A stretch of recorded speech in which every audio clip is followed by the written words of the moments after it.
That's any better. Quick settings, tweak later.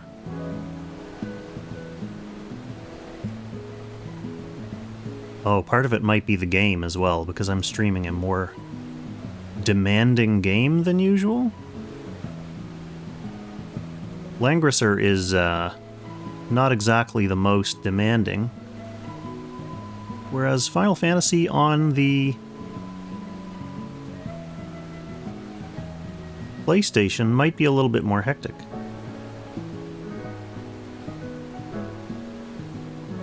Well, we'll see. If we start having serious problems, we will call it quits for the night, but for now I'm not going to call it quits. I'm going to call it playing.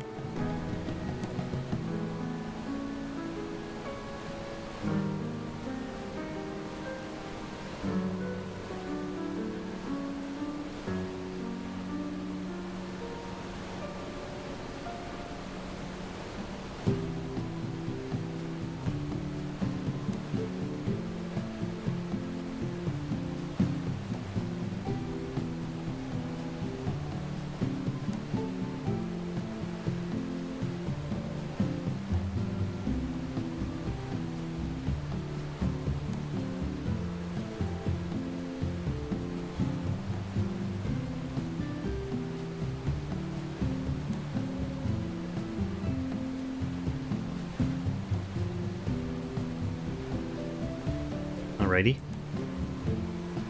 Let's see what the future brings. First things first. There we are. Hey everyone. So before I get started, I am just going to do the old traditional pre-stream pour.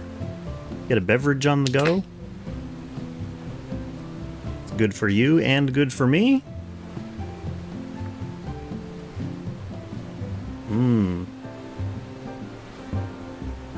Alverny, welcome to the chat.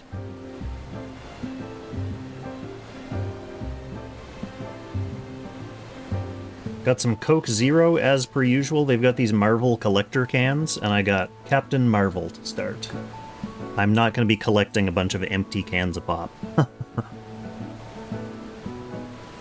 But they're trying hard. Alright, so, two things about my stream that are different from my usual Langrisser streams. One is obviously that I'm playing Final Fantasy right now, and not Langrisser. And the other thing is I got a new, as you know, or anyone who follows me from the Langrisser days probably knows, I got a new camera that I've been using for a few different things, like mostly photography, but I've also had it set up in the studio a couple times. And I can't really use it as my main stream camera because it's a little awkward to mount it there, which is where you guys go. Camera's huge. So instead I have it right here, and my plan is to use it as a dedicated Dobercam, in case the Dobermans ever decide to join me in the studio, as they sometimes do. Not usually to hang out, but more so to like briefly attack me and then run off again, or to attack each other. So if that does happen, and we can all be hopeful that it will, if it does happen, rest assured, we've got the Dobercam ready and waiting for them. That's just behind me. You can see that couch right there, and that's that shelf. So there's the Dober couch where they usually hang out. And from the Doberman's angle, I wonder, yeah, there's me. So they usually hang out here, or do WrestleMania there. So if they do come down, then we'll get to hang out with them a little bit. Shadowbringers, yes, just starting Shadowbringers. Well, I shouldn't say just starting. I did, when you first go there, it kind of has like a World of Ruin vibe to it, where like you're in a new world and you have to like collect your friends again. Where I'd be starting in the Crystarium. So yeah, I did the Alphino quests. There's a few quests where you go and get Alphino. And I still have the Alice quests to do. So that was what I was planning on doing tonight. Like I said, have not streamed Final Fantasy XIV before. Hey, Buffy! Welcome to the stream. I'm glad to see you made it. I'm not sure if I'm playing a game that is of interest to you. This is not Langrisser Night. This is Final Fantasy Night, so... I don't know, have you ever played? I know you've played some Final Fantasy before, because you're an old-school geezer. But, yeah, Final Fantasy XIV. Cobra, welcome to the stream. Rice Crew. Najin, I didn't miss you there. Welcome to the stream.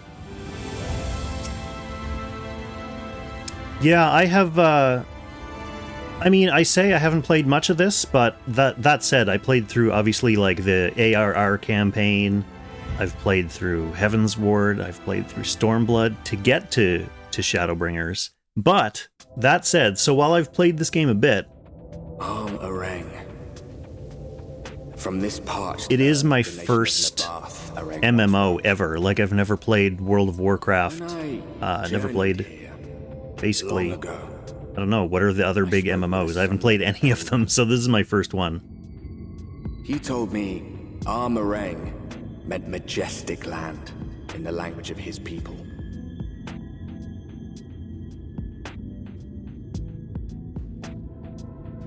So we're basically might still be, were it not getting acquainted with this new expansion's world.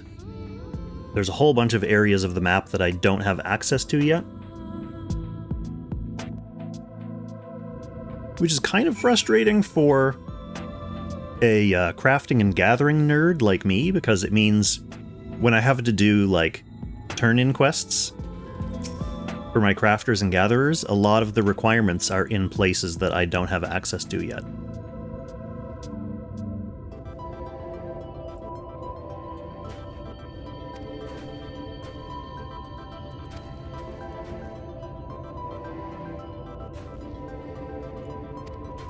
Southwest. Gotcha.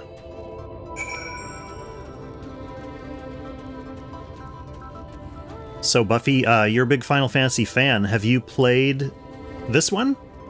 Or mostly the real Final Fantasy games? Wait, was that a town I was just in? Like, should I go in there and explore? Let me just check the map. If there's, like, an aetheryte in there, I want it. No, okay, it's just, like, a straight connection to the Crystarium.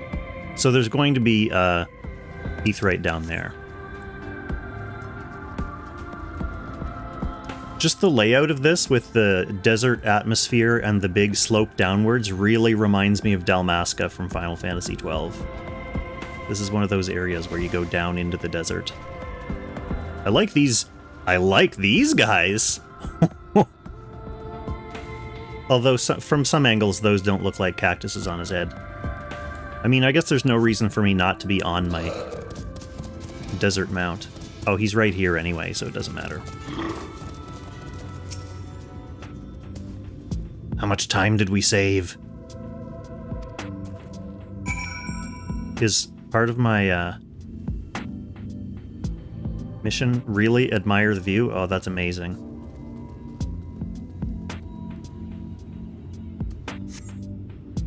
Oh, nice. You played a few. You've played a few games there, Buffy.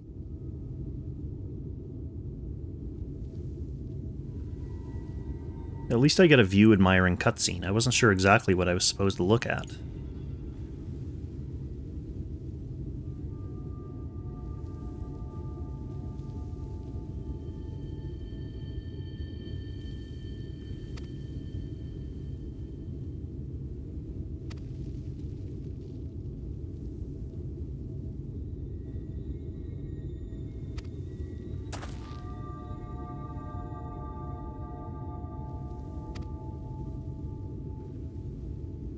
For a lot of the story, well, I shouldn't say a lot of it, but I've been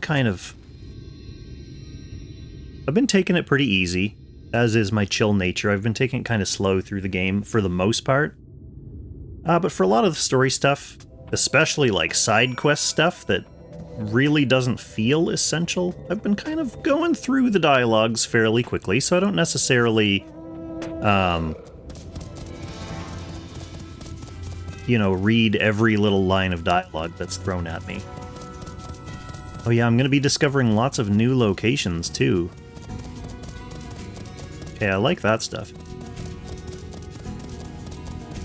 This is one of my favorite things about Kurthus in the Heavensward areas. Is they have a bunch of, like, dragon skeletons lying around and stuff. It's super cool. Just the atmosphere is super cool. So far, in Shadowbringers, the atmosphere is less super cool just because it's all, like... I mean, obviously this is part of the lore and the story of the setting, but everything's super saturated and bright, like with all that light shining from the sky and stuff. It's meant to suck, especially for the people who live here. Well, that was an easy quest. So yeah, I am a paladin. That is my main. It's been the class, well, really the only combat class I've played for the whole game.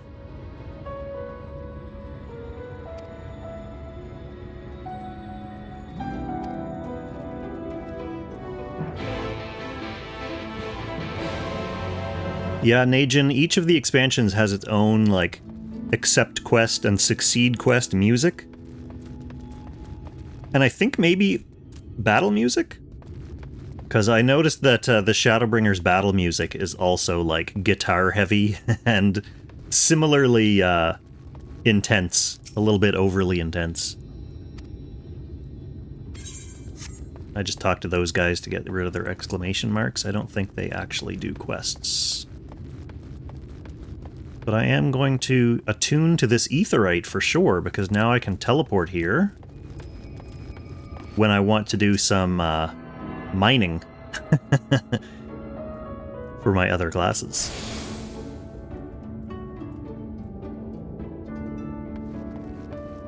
Okay, now, what am I to do?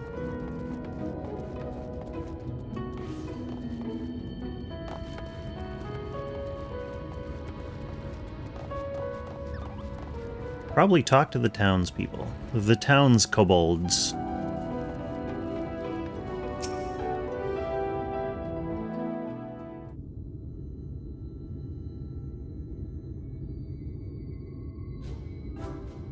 Am I focused on content generation for work or also have a day job? I have a day job that is not focused on content creation per se, but does involve like editing and some of the other stuff that I do as part of content creation. So there's a little bit of linkage there. Oh, these kobolds have faces. They're not all wearing masks. Friend of the Exarch I was telling you about. Oh, good lord. And he also has an old British man voice. Very good, very good. Though friend or no, all are welcome. Oh no, that was that guy. Okay. So they still have little British man voices. Souk is Mordish for city. As things stand, this souk boasts the largest and busiest marketplace in all Armorang. Is this Cassard guy really important enough to the story to have full voice acting? You'll find all from the mines here, of course, but all manner of other things too. Many of them rare. Northwind, thank you for the resub.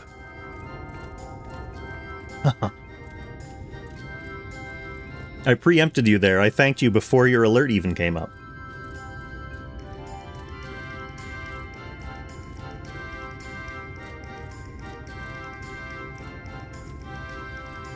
Yes, well, thank you for remembering now. It's very dramatic.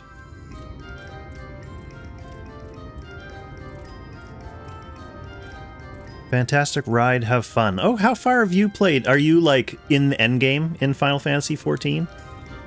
As I told you before, not many visit Armorang by choice, but Mord Souk's a different story.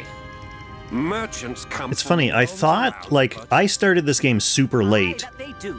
For Mord do not dismiss the spoils. That is why they come here. Hence being only in Shadowbringers now. I figured everyone would be, like, at the end of Endwalkers, super ready, like, waiting for Dawn Trails or whatever. But I've actually run into a lot of players who are still, like, in Heavensward, Stormblood, kind of like my area of the game. So, I don't know, to me that bodes well for the health of the game. Like, it seems like there are a lot of new players starting and still going through the game, even though it's been around for so long, right?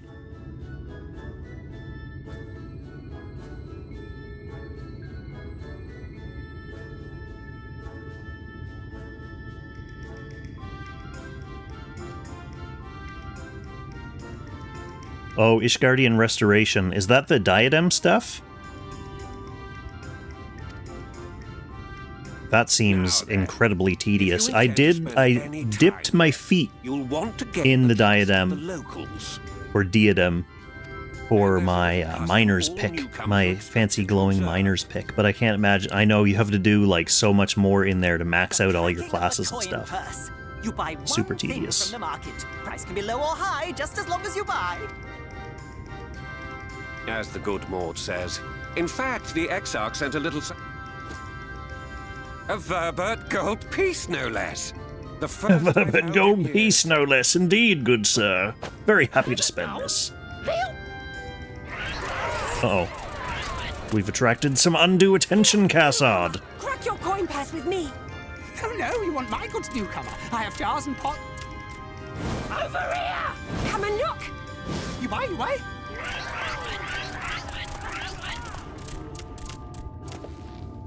Final Fantasy XIV, I believe, is one of the healthiest MMOs. It took a while. I think it took a while to actually gear up and get right up in there, like, to the World of Warcraft echelons. But Square Enix is a big company. Final Fantasy is a huge property with lots of stuff that they can put in. So, like, leveraging all that IP, it was kind of inevitable that it would get good. It was just a question of how long it would take to get there.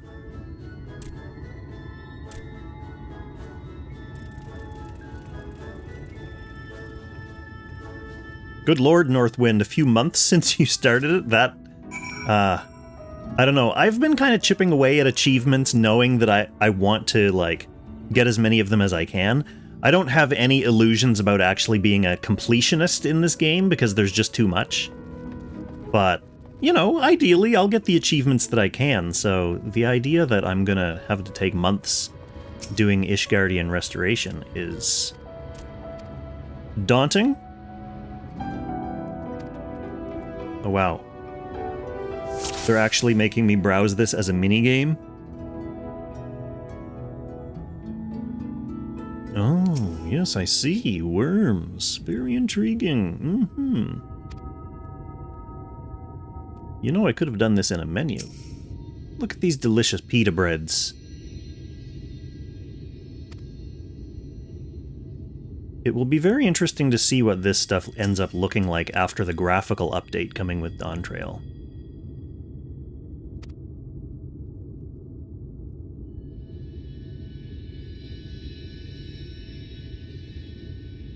Yeah, everything ends up sounding British. Although I will say, there was a point in the main story where they changed everyone's voice actors. And, like, Yugiri sounds normal British VA now, but before they changed her voice actor, there was, like, 2 cutscenes where she had a stereotypical Japanese accent. And every time it came on, I was just like, oh no, we shouldn't be doing this, please. So that was one of the good ones that they changed. It was kind of cringe.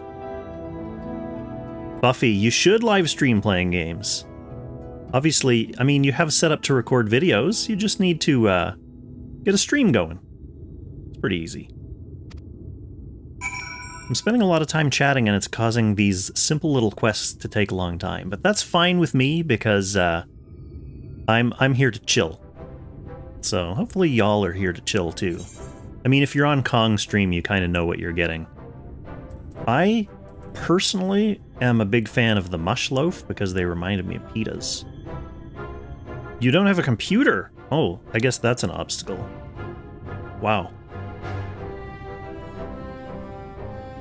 Well, it's time to use some of your YouTube revenues to get a streaming computer, man.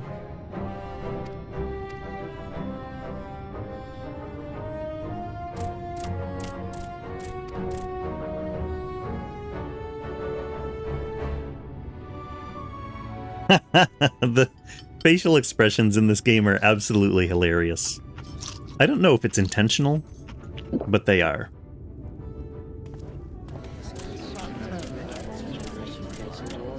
I'm gonna go over here so I can see the chat a little bit more easily. You're parked right behind my microphone.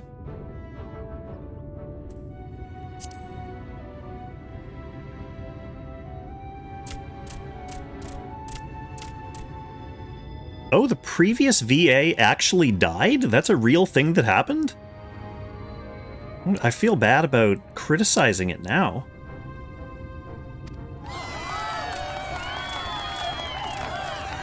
Doggy, welcome to the chat. Good to see you over here. I'm just over here not playing Langrisser. So if you're looking for some Apex, that might be happening tomorrow, but tonight I need to unwind. And this is a little bit more relaxing than PvP strategy game.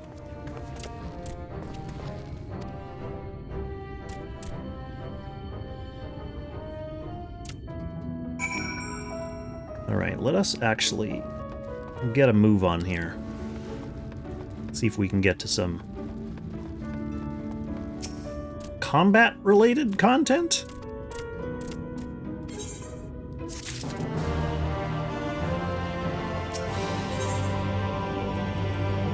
Okay, that's some gear that's lower level than the stuff I already have, so let's collect that.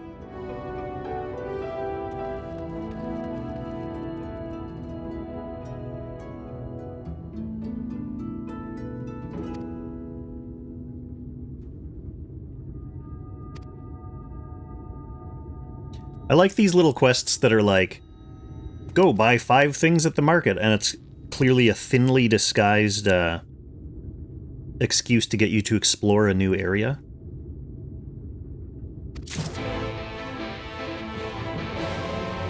Wow, but I actually need to, like,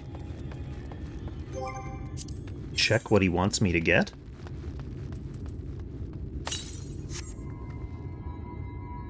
Table cactus? Iron ore? Well, let's go find these... Let's go find these kobolds. Ron? Was he one of my guys? I have a bad memory. Nope. It's like Tauntaun, Tom, and Mill.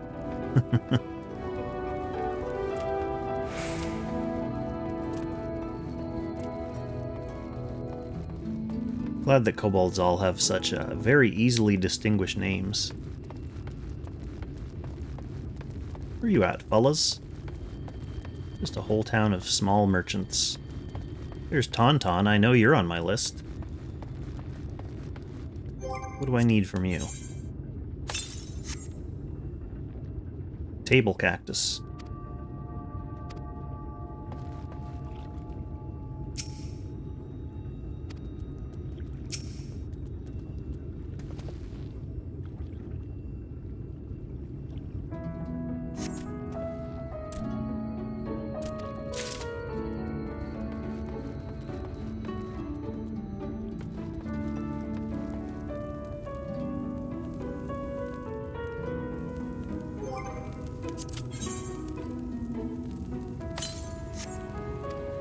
Toll and Mill. Toll and Mill. But it looks like when I find the right kobold, I don't need to worry about, like, specifically what I'm getting from them, because they each only have one thing, it seems. So we'll find Toll and Mill.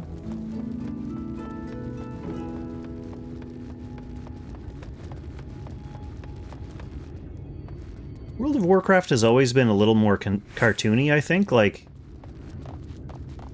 much like Final Fantasy, Warcraft has, like, a huge backlog of franchise behind it with the old Warcraft games. And they were always kind of cartoony and, like, over the top. Well, I remember Warcraft 1 and 2 had those, like, you know, typical big green orcs and goblins like you'd see in the cartoons. So, following that, I think it makes sense that they're a little more silly looking. I don't know, I have, like I said, I've never played World of Warcraft, I've barely ever seen it, so I assume it's just, like, similar in graphics to, well, like a slightly more modernized Warcraft 3 or something like that.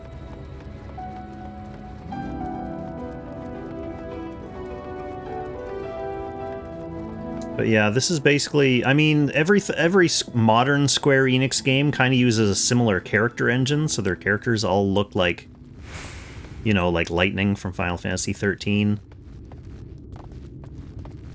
Well, I don't know where Mill and Toll are. It's somewhere in this orange circle. This is a really riveting quest, I know. A really perfect one to start a new stream on. Oh wait, who's this guy? Hey, I see Toll. He's my boy. I need that crate.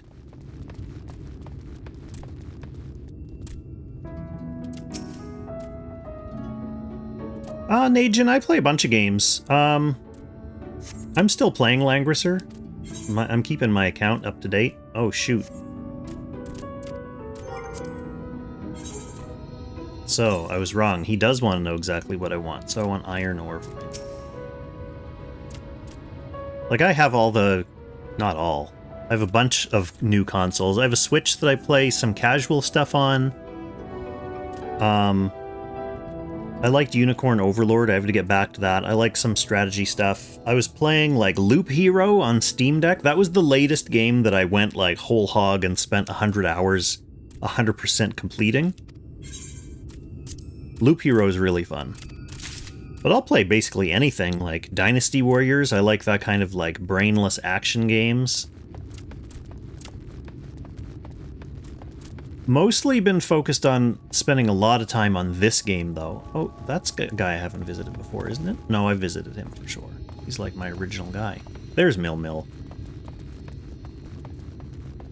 Okay, now I'm ready to be quizzed because the other guy quizzed me, so I better double check what I need from Mill.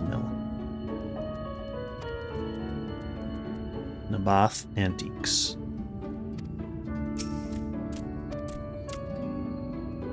Oh, I'm just taking it.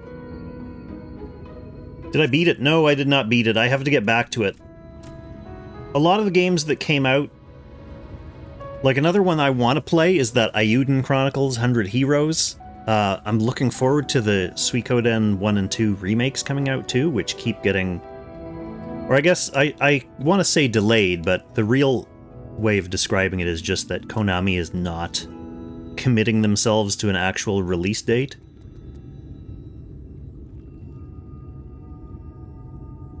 Oh, did he not want me to take that, or did I already take it? I should have paid attention.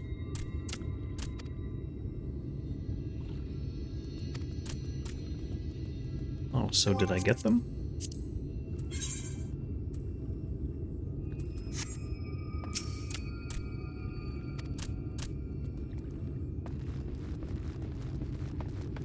He said he has them all boxed up and ready for transport. Where are they, bro?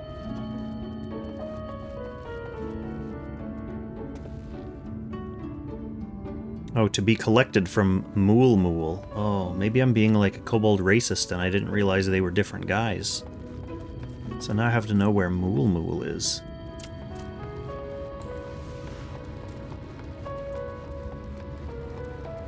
But yeah, a lot of the games that have been coming out at the start of this year, including Unicorn Overlord, I've been kind of neglecting them thanks to this. Put a lot of time into this game. I can ride around here in my mount. That'll make it a little bit faster. Even though this stupid thing can't fly here yet. Alright, Mool, yeah, there you are. What a riveting quest this was. This is one of the funny things about this game is that so many... You know, I hear from a lot of people about how the storyline is so good. You know, it's one of the great Final Fantasy stories, but the problem with it being an MMO is that that story is then padded out with a bunch of fetch quests, which, just by virtue of the genre, I mean, that's obviously going to happen. But it is a little odd or jarring when you're not used to that kind of game. You stopped playing MMOs 10 to 15 years ago. Wow, what MMOs were you playing back then, Najin?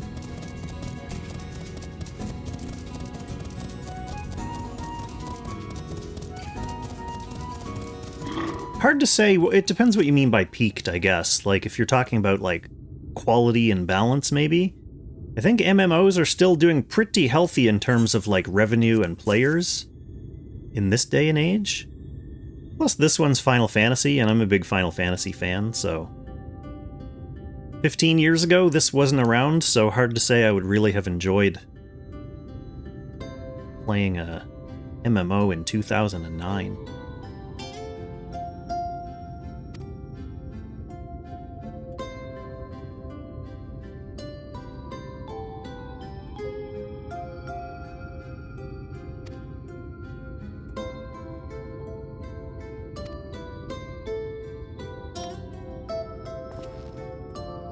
Yeah, Moon, from everything I've heard, hardest difficulty is the way to go on Unicorn Overlord.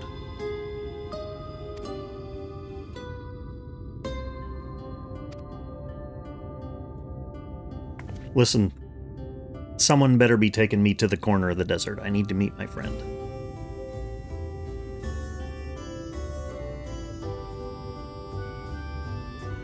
Oh, I see what you mean.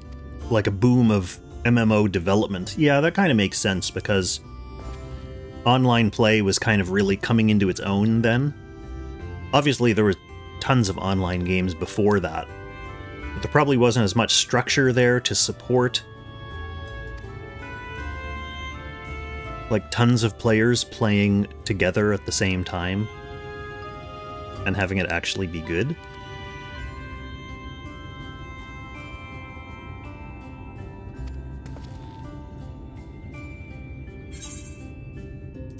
Alright, let's see what we get out of this coffer.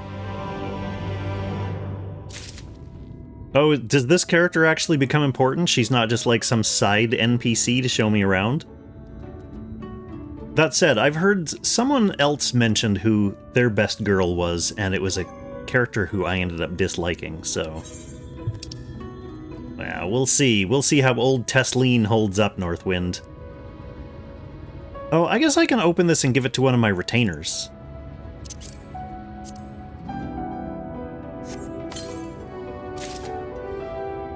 Yeah, that's going to a retainer. Alright, Tesleen, let's see why you're cool. Oh, she knows Alice at least.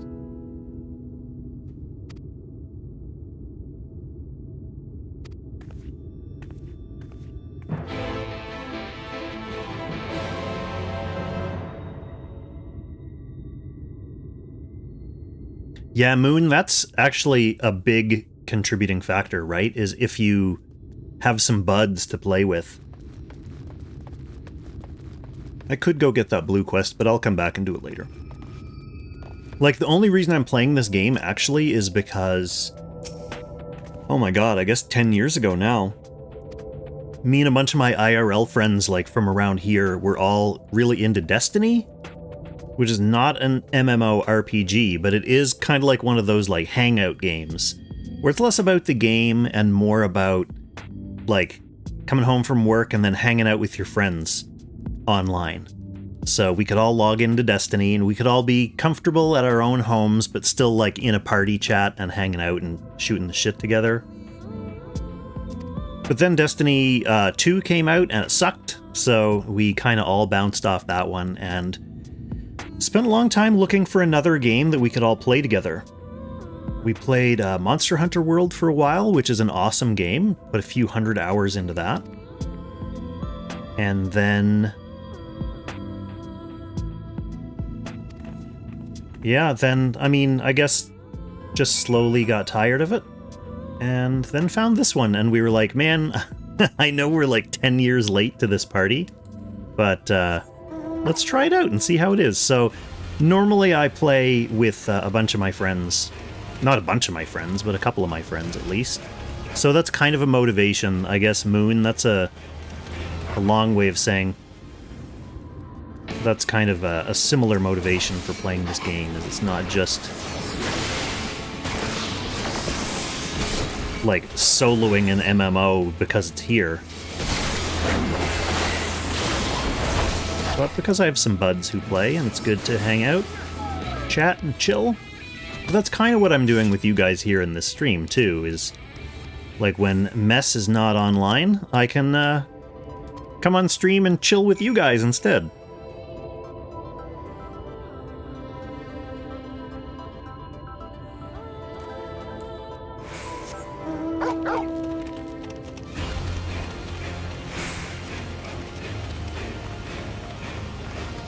Yes, I'm riding Torgal.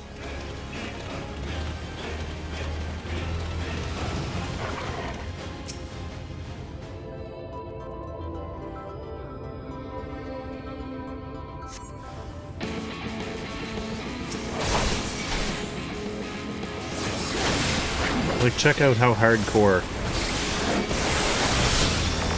this battle music is. Oh, this isn't even the electric guitar stuff. Maybe because I'm in a different zone. Oh no, there it is. There it goes.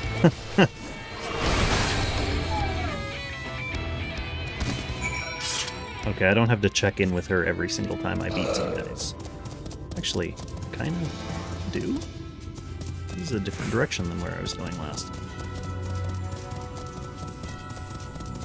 The dungeon themes are fire too. Yeah, one thing I will say, Northwind, about this game so far is even pre-Shadowbringers, like, a lot of the tunes in this game are really good. Like, even the ARR, I joke about how, like, every time you queue into the main story roulette, it's always Praetorium, which is a half-an-hour quest of unskippable cutscenes. But one thing about Praetorium is that all the music is awesome. So you don't mind it too much. A lot of good tunes. Plus they do a good job of incorporating a bunch of the music from the older Final Fantasy games too.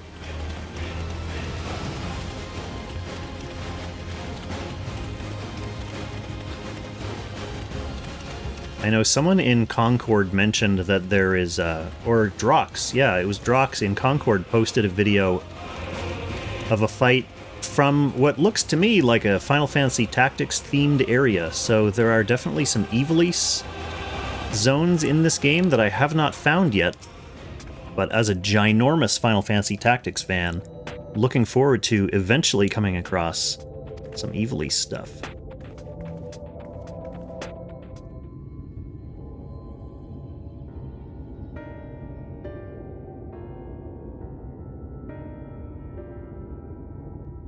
Stormblood Alliance raids. Okay, so I'm through Stormblood. That means I should be able to find and unlock them somewhere. It'll just be a question of finding the blue checkmark quests that I have left neglected in a corner somewhere and unlocking those.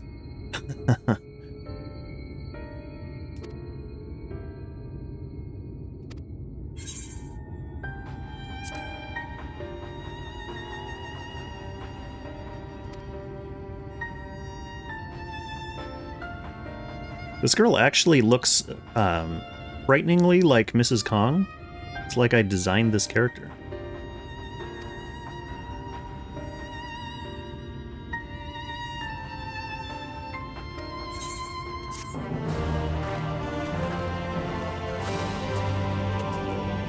In Kugane, that would make sense because that's a big city that I mostly have only been zipping back and forth through to get quests, like for my job quests. My crafters, specifically. So, there's a bunch of stuff there that I'm sure I could unlock.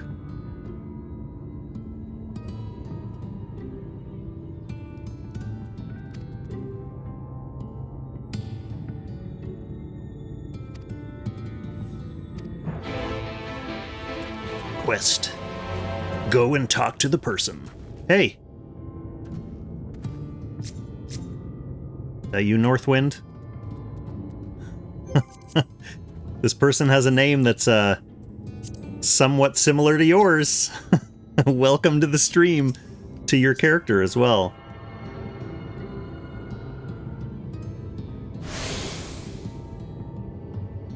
Oh, I was gonna say, how did you find me so easily, but I just realized way up in the corner there's a tiny little Genova that spoiled exactly where I live.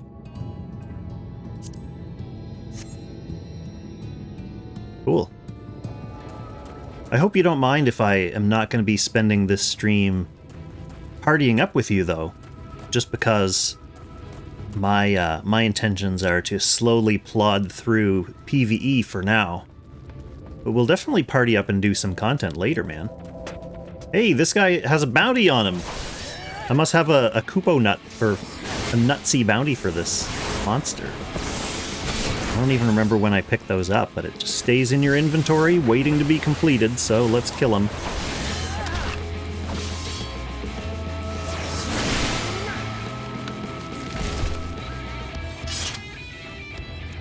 Oh, good, I only needed one of those.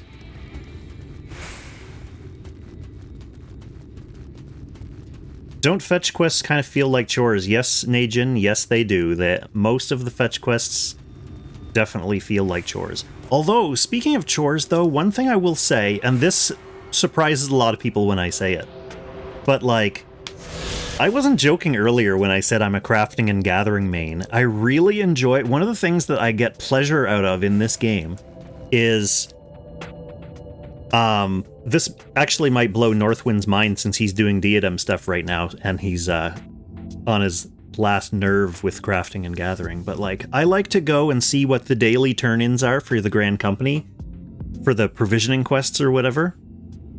And I've kind of leveled most of my crafters up.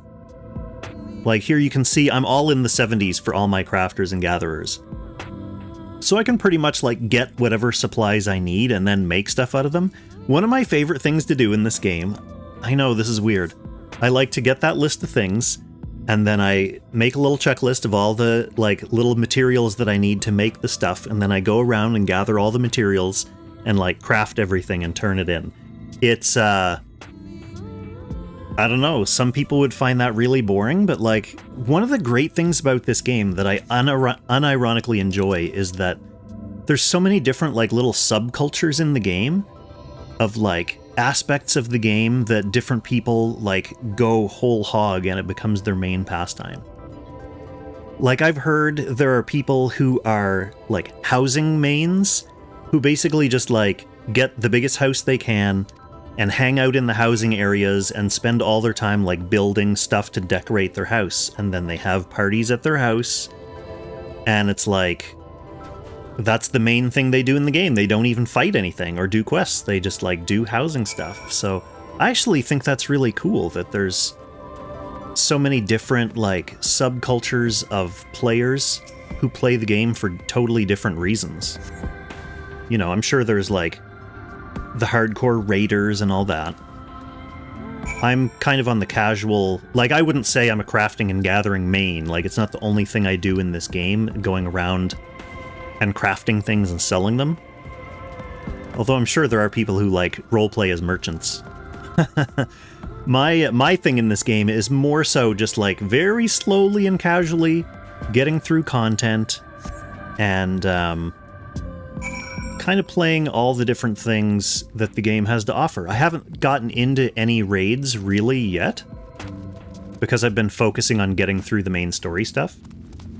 I did do, there's like a required Alliance raid for the first expansion, the Crystal Tower stuff, so I did do that.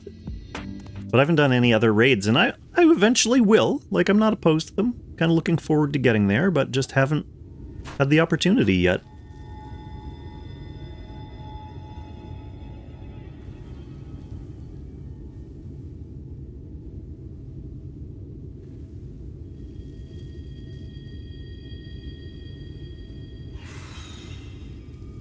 Probably, I mean, if I can, I'll start with those Evil East raids.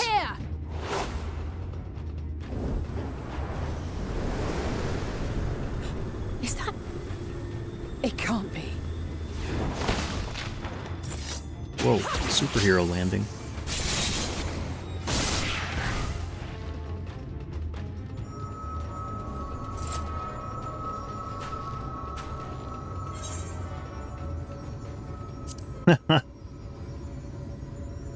So my character, as you can probably tell, Nothing to write home about.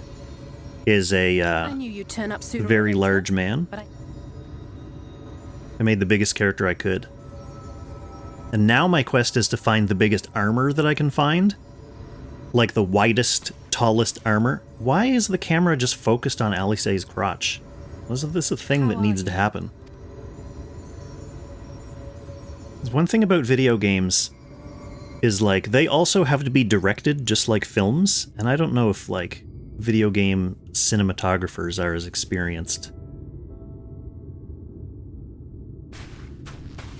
We've fought them to a standstill, then. Okay, Northwind, so you did a similar thing. You went through the main series first, or the main storyline, and then started branching out into, like, raid stuff.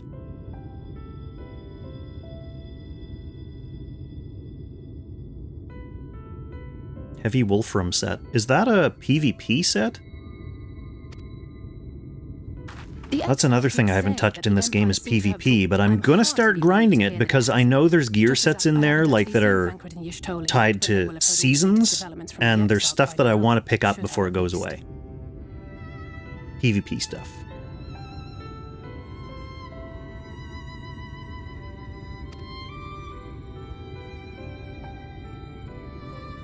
Oh, it's just crafted stuff. Okay, well, once I have access to the materials, I'll start making it. I have been avoiding just, like, buying materials off the market board. But we still haven't found a way to reverse the summoning. And even if we had, we couldn't just ignore Urielge's vision. I would rather do it kind of organically, where, like, once I get access to the materials, then I'll make that stuff. But on this matter, he was as clear as day. I do not doubt for one moment that he saw what he claims. Nor how difficult it must have been to speak about them. The 8th Umbral Clan. As much as I might want to go home, I don't want to go home to that. We can't... Yeah, Moon, I mean, obviously I have an aesthetic.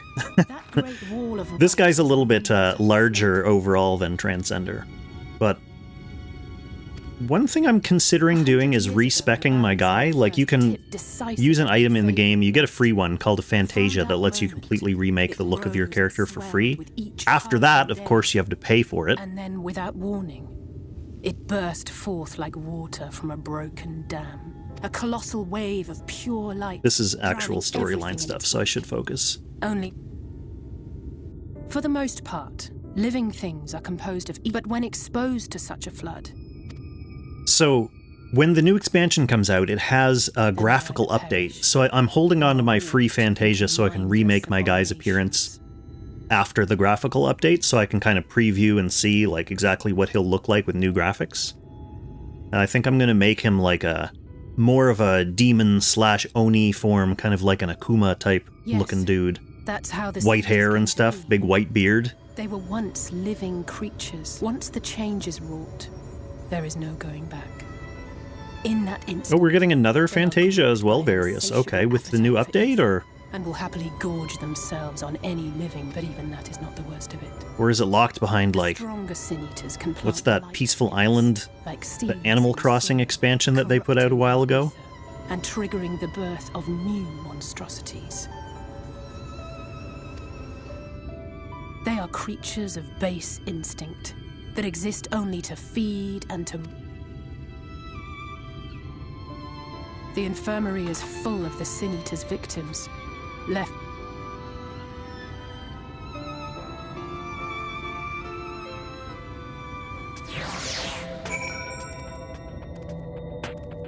Okay, I see. In case the changes make people unhappy with their current character, everyone's getting a new one. That makes total sense. I mean, it's why I've been waiting for the expansion before I respec, because I want to know what my guy's going to look like. But I think for the most part, most characters will end up looking better after the expansion.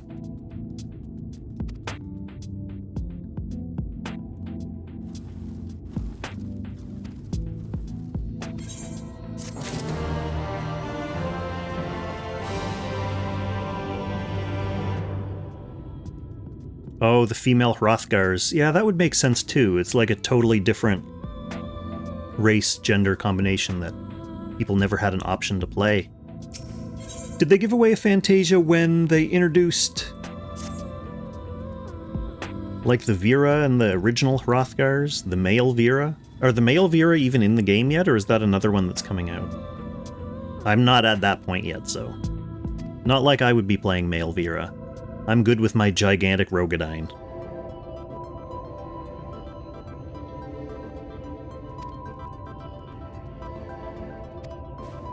Alright, I get to actually take on a real Sin Eater. Let's do it. Level 50 Armorer Master recipe. Okay, well I definitely have access to that stuff. Level 50 is not very high. I'll take a look at it. Actually, let's fight this Sin Eater and then I'll go preview it. See if it is large enough for Pong's tastes.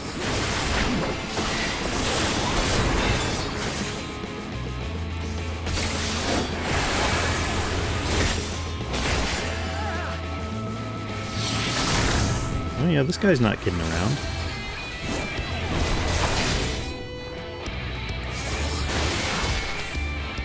And he's still no match for a super over-leveled paladin for this expansion. Like, I should really only be level 70 right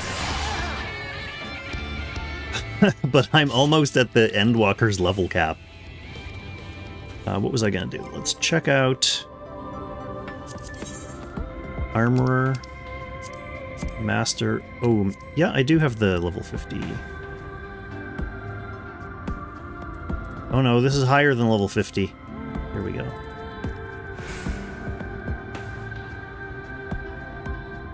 What was it called again? Heavy Wolfram? This is only Woots. Wolfram, here we go. Heavy Wolfram.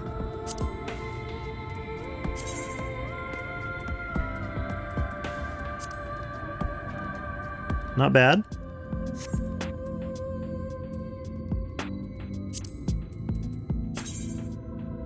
Oh yeah.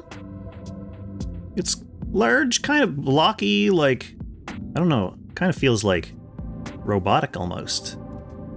It's probably just the arms looking like tubes. But large, which is what we're after.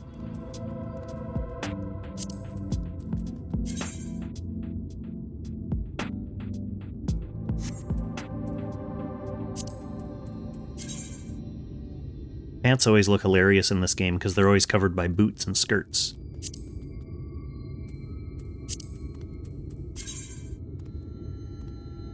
Oh, we got some axes on the back of our knees. Not a bad recommendation. I'm gonna keep looking, though. No rush to craft, like, glamour armor for my guy yet, because I'm still, you know, not late in the game, so I'm gonna be replacing a lot of my gear over and over again, and reglamming everything will be boring. Alright, one more Sin Eater. Surely they're not going to give me 2 dud locations and make me only fight 1 Sin Eater.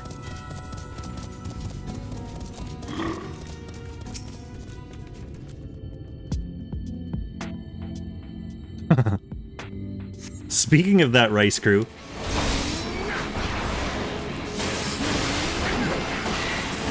we recently discovered that, chocobos, like everyone gets a chocobo that they can ride around on or hang out with or whatever.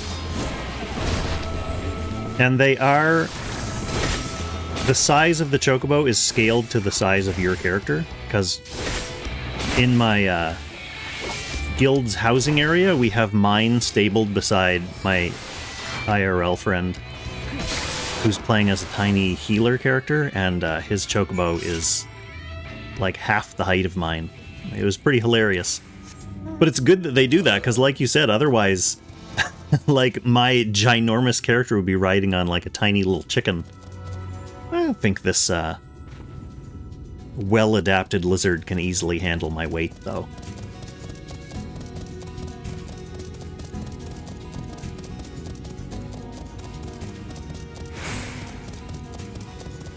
There's someone fighting some random antlions down here. Oh, he can fly too. I wonder if that's Northwind. Nope, someone else. Alright, here's Alice. How did I fare? I fared well. I easily dispatched 2 Sin Eaters.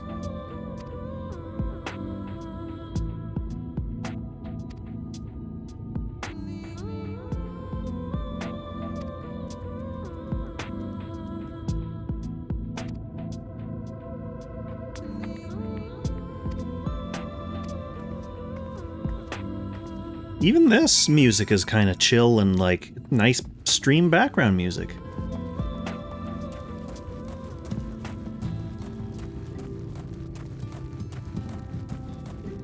Yeah, Shadowbringers, I have to say, I've been impressed with Shadowbringers so far. I just started it, but everything's kind of hitting the right notes for me. The Crystarium is a really cool city. I like the way the expansion was set up, like the intro to the expansion. The music is really good. The only thing that's weird is the different names for all the races. And the voiced British accents.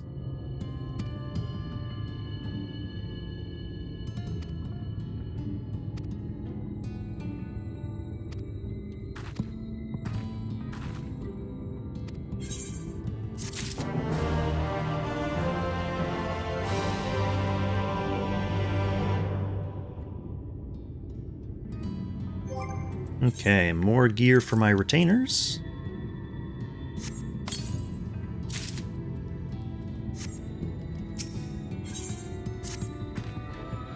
And we shall continue on doing some fetch quests.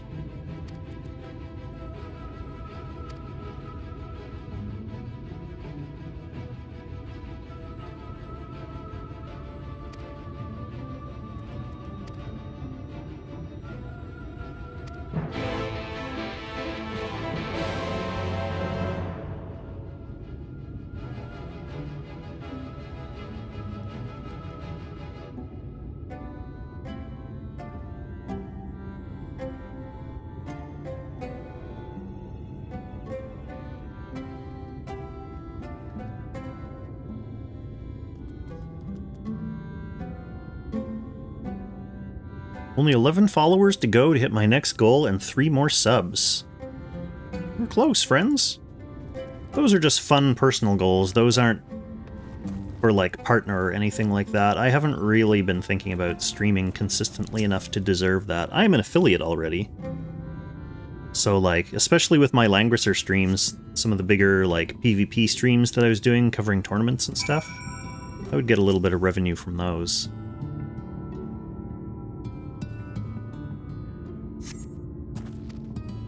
But this is a nice hangout game, so it might be something that I start to do a little bit more regularly, just to have some nice unwinding time with y'all.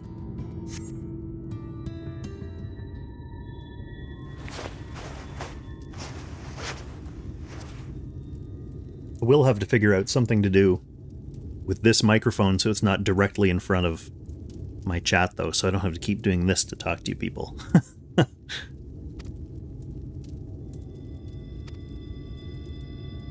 This guy's gonna turn into a sin eater soon.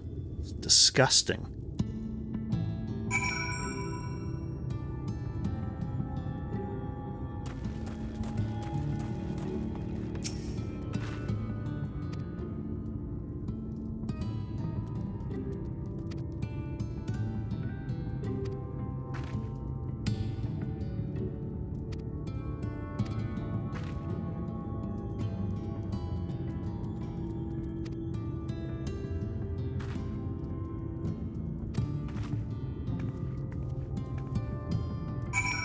Oh yeah, I have to get the exclamation mark off this fake chocobo keep as well. Alright, onwards, back into the desert.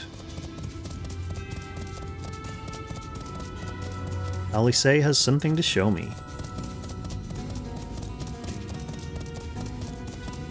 And then later, whether it's on stream or off stream, I'm gonna come back here and do some mining. Because this is a zone that I couldn't get to before. So it meant there were a few delivery items that were not within my ability to make, but now I should be able to make them. Can I take a cheat shortcut up the side of this rock? Sure can. Oh wait, is this just back at the town I came from? I could have warped there. Not too late now.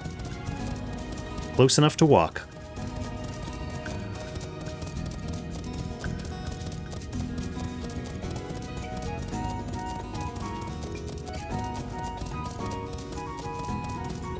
Okay, Ron.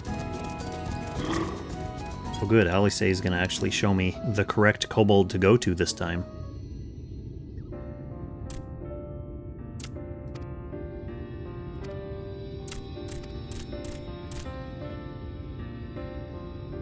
That's right, Ron, you owe me big.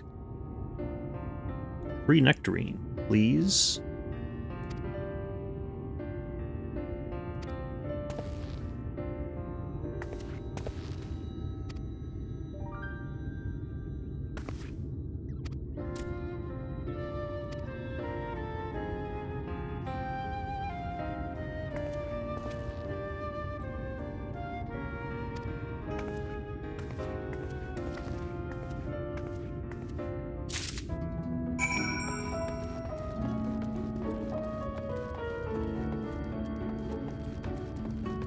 Well, should I talk to Jen and see what this...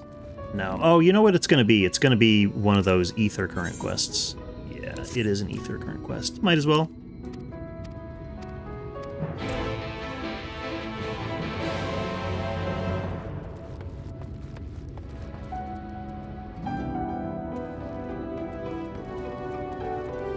That's one thing I'm going to want to do, is get all the ether currents unlocked so I can begin flying again with my little cavalry drake.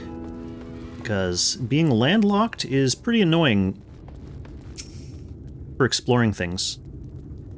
And, well, even just for, like, coming back here and mining, that's way easier if you can fly where you need to go.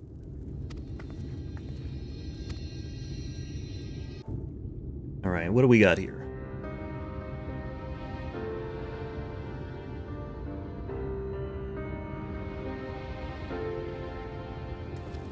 This looks safe. Look, over there, where the wall is broken.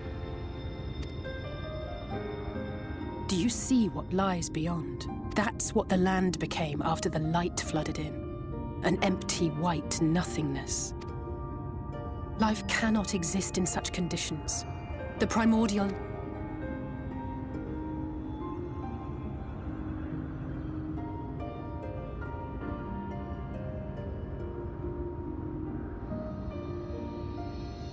That nectarine you bought.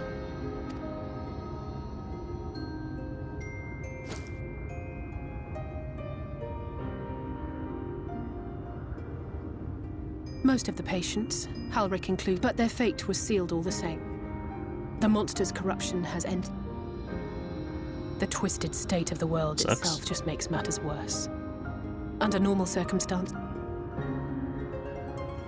sooner or later, every single...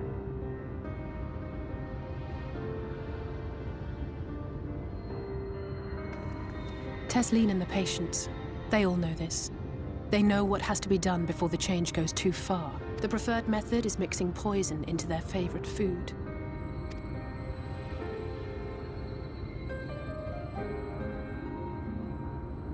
I feel just as helpless as before. But it's a war I mean to wage, nonetheless. Speaking of wars... Well, let's just say I had a few choice words for the Exarch. But even Alice has a crush on me. Someone else, I couldn't shake the feeling that I'd abandoned. So I swore that I'd make up for my absence there by making a difference. And that's what keeps me moving forward.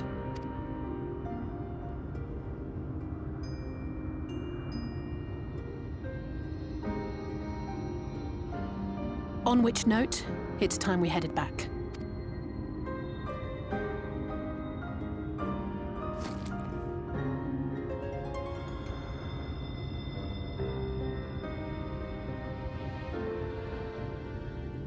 Sad. This is dark. I know that the darkness is just beginning. But still, am I emotionally ready for this expansion?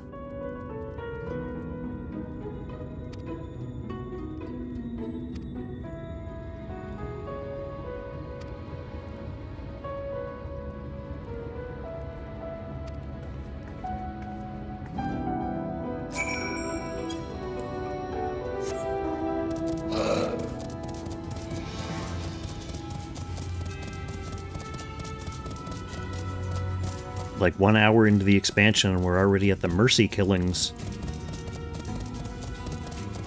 Oh, wait.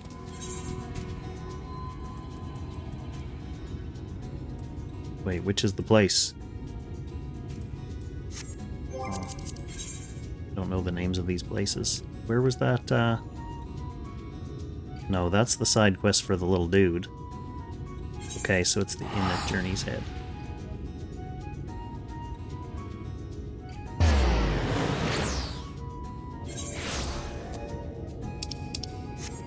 None of the voices fit what you expect? I mean, for the kobolds and Cassard, I 100% agree. Maybe it's just because I'm used to Alice, so that's, like, just what she sounds like to me.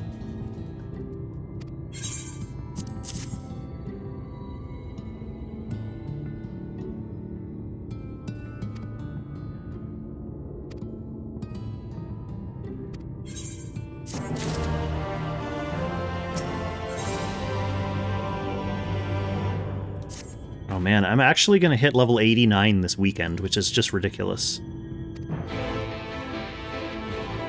Because I still have my Book of Wondrous Tales to fill out and turn in, which is worth a half a level of XP. So once I hit the halfway mark here, of 88, I just pop the old Wondrous Tales in.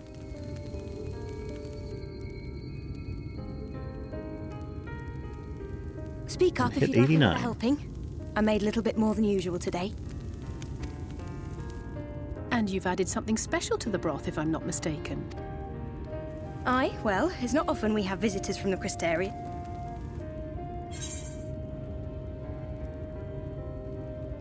Oh, Final Fantasy XI enjoyer. That is one that I actually never played. Actually, the only Final Fantasy game I've never played. Oh, it's nothing, really. And we do so I avoided rarely it have guests. early on because I was not a fan of the concept of MMOs. In a place like this, you learn to take what... Kind of the same reason why I didn't play Final remember Fantasy when I first came XIV here for with so my long. mother. I just got into She this was game showing like the a early year ago. signs.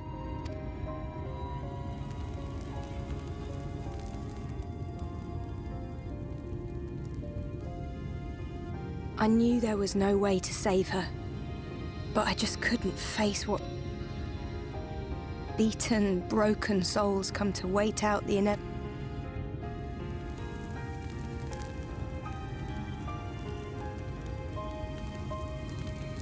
Yeah, it sucks to be her.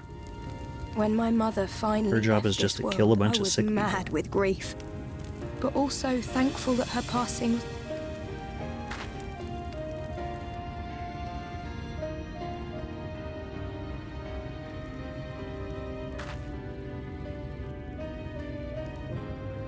It's never easy, ending a life you've cared for. I often find myself wishing the Warrior of Darkness would come and do that part for me. The Warrior of Darkness?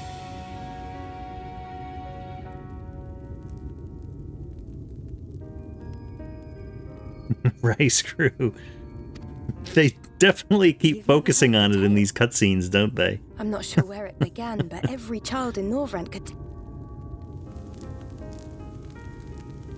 Warrior Yeah, of Brandon, I hear you. Darkness, That's- servant of death. Take care of our souls at our dying breath. That's kind of the reason I've been intentionally playing this one so casually and just like slowly going through storyline content. Sin go with thee, I that all vowed to mankind myself that I wouldn't have any FOMO or anything with this game, so I haven't been trying to like collect good gear or do any of those kinds of like the usual traps that these games use to get you hooked on them.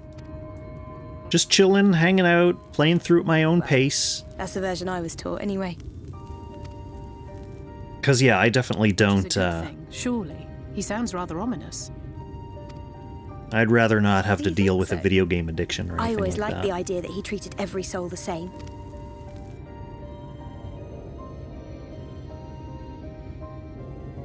I mean, it definitely helps, too, that I'm not in, like, a hardcore content, like, raiding guild or anything.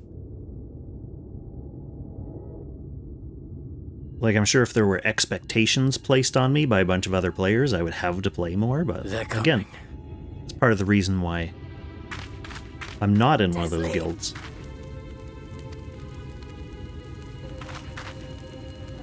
Have you seen Halric?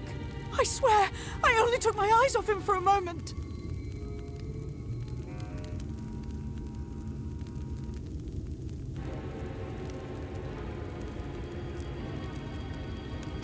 Yeah, it depends on what you mean by playing those Langrisser accounts. Free Kong and Kong of Time are really just gimmicks.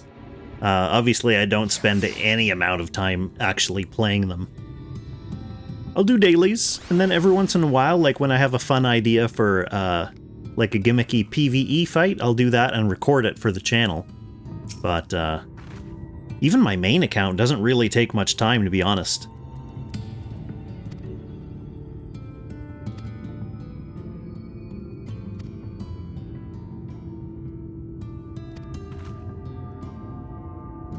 Not much FOMO in this game if you're...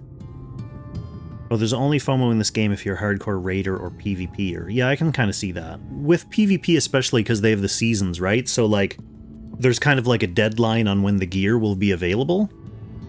With raiding, it's like more of a motivation to try to get the cool raiding gear early so you can show off that you did it when it was current. Whereas, like, someone like me, I'd be happy to go back and play, like, an old raid and get the thing and be like, alright, check out my relic weapon from 8 years ago. But yeah, when I played Destiny, like, I tried to keep a collection of, like, one of each cool, unique thing, and, like, the vault, your, like, item capacity was not designed to support that kind of behavior. This game also doesn't seem like it's designed to support other than like glamours and stuff, but it doesn't seem like it's designed to keep huge collections of things. So that was one of the early things I told myself, like, look, you're not, like, unique equipment, if you're not using it, it's going in the trash. So I'm not keeping even stuff that looks cool. Once I don't need it for, like, my level anymore, it's gone.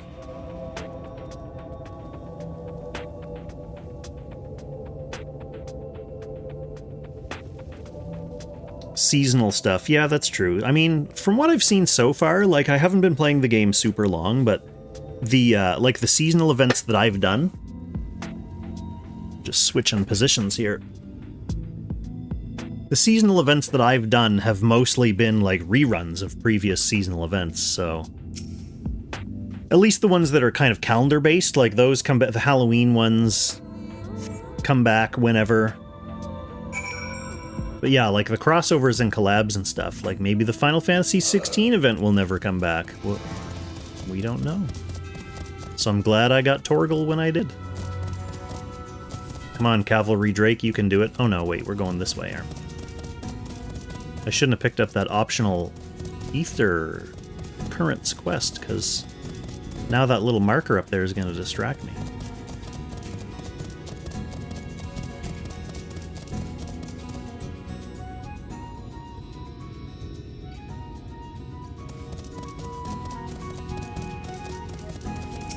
Yeah, the PvP seasonal stuff.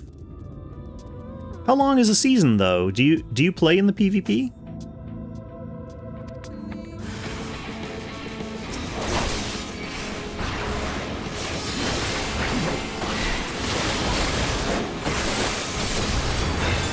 I'll get into it. I will get into the PvP. Like, it doesn't seem like, even if you suck, it doesn't seem like it's hard to grind out the seasonal rewards.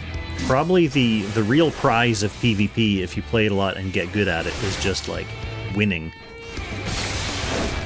Naturally, in a competitive mode. But if you just want to, like, grind up to the last level of the season for gear, if you're dedicated enough and have a stomach for grinding, then you can probably do it. I'll find out anyway, because I have a stomach for grinding.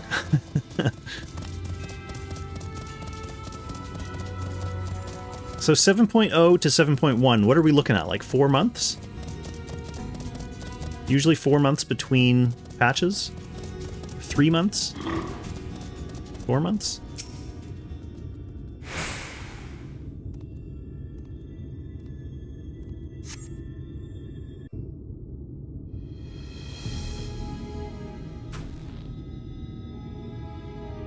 Any sign of him?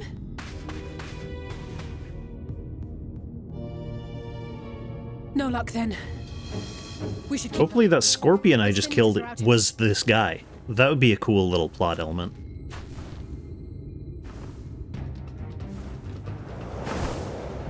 Oh, this is one of the real Sin Eaters, not just the little Sin Mooks. Did you see the size of that thing? Wherever it's going.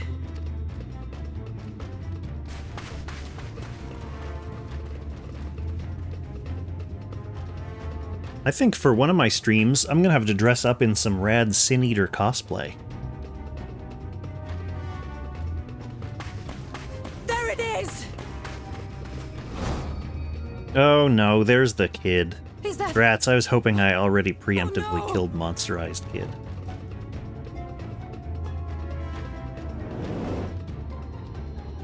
Ulrich!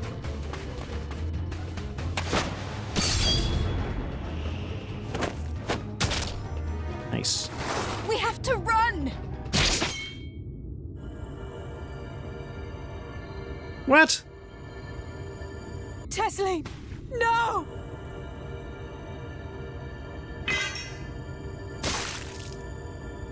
How's Best Girl getting a sword through her gut in, like, her first cutscene? Come on.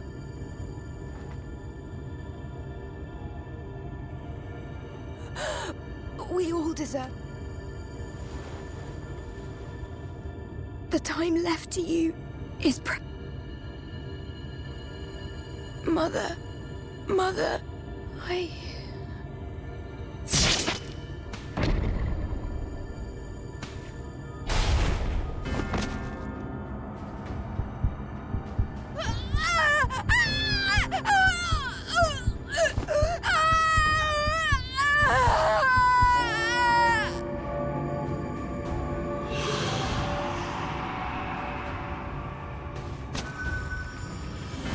Oh man, I would have been happy killing this little kid, but if I have to kill Tesleen, I'm not gonna be happy.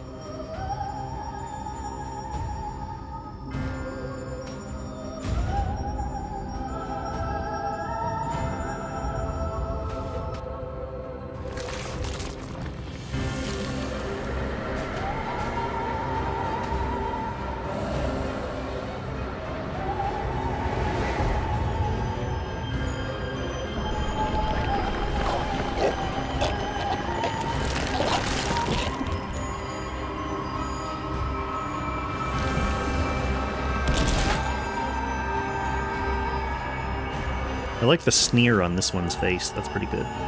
Pretty good sneer.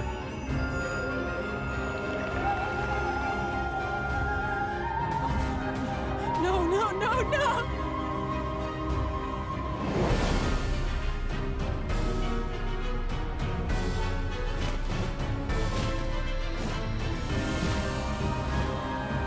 Forgive me, please.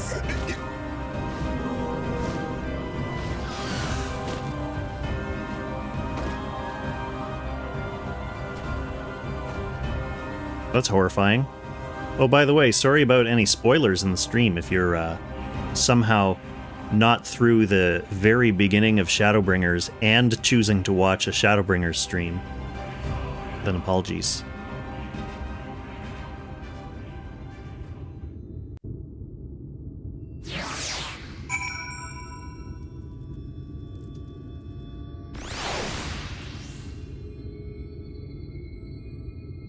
Yeah, damn.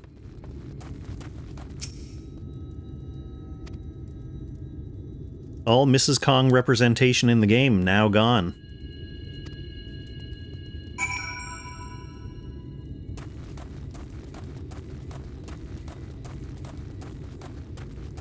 Well, at least they spared me having to kill Tesleen right there.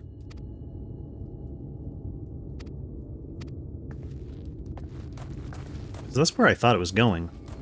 Well, at first I thought that the kid was going to transform and I was going to have to kill the kid, and that was like the dark twist of this scene where they made this huge build-up about how we put them down peacefully with delicious food, and then we had to do it the hard way.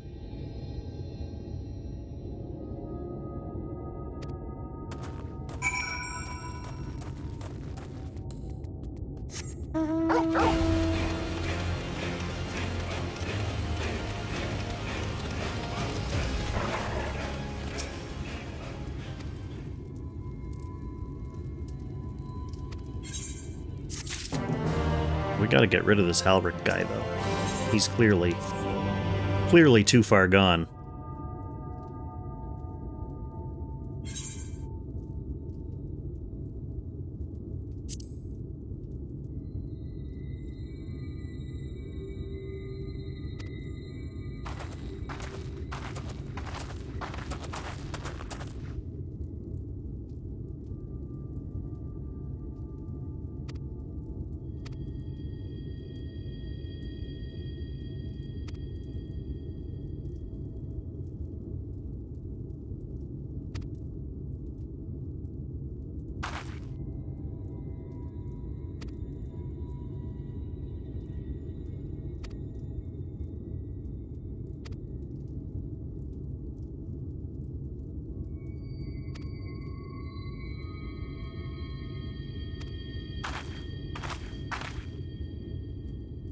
People going through some hard times in this game.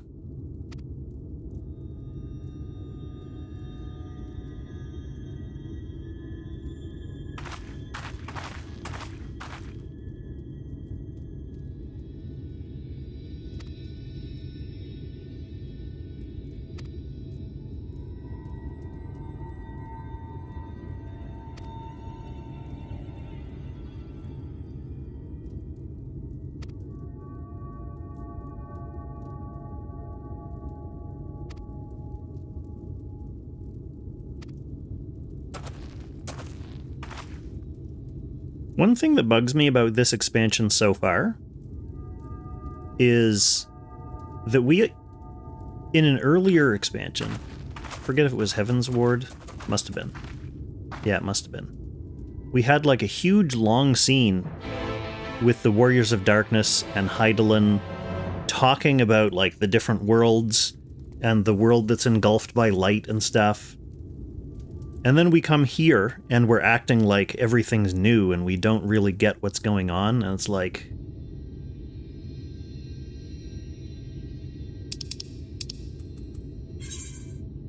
That's just the entrance to the Crystarium. Well, I have to go back there to do that quest for,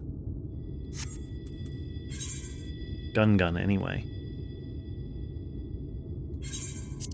So yeah, it kind of bugs me that, like, they're not all talking together like, oh yeah, remember when Hydaelyn said blah blah blah? Like, maybe the thing that we need to do to save this world isn't in this world.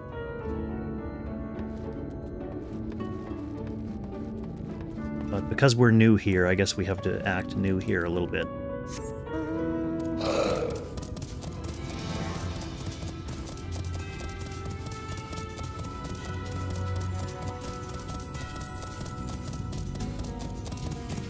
So, I'm just gonna zip back. I'm not gonna do this fate alone. Zip back up here, I'll get that little ether current quest done, and then I will head back to the Crystarium with Alice.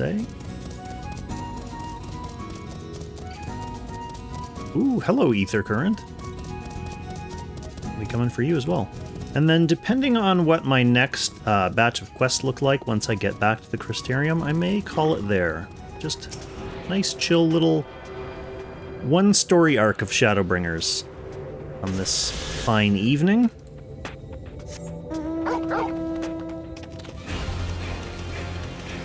Yeah, Torgal looks like he's less built to handle a very large man riding on him than the cavalry drake. But Torgal is Torgal. Hey! That guy just... These guys are doing, like, war turtle stuff.